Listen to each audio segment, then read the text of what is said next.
Welcome back to the channel.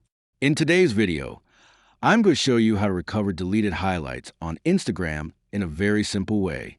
So let's get started. First, open the Instagram app on your phone.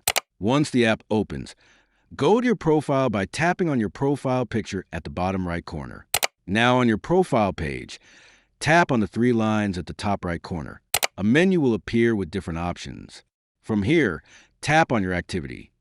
Once you open it, you will see multiple options and settings related to your Instagram activity. Now look for the option called Recently Deleted and tap on it.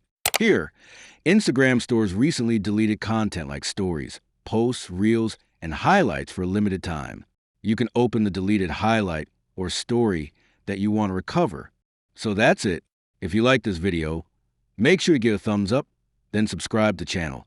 And don't forget to press the bell icon so you never miss any new updates.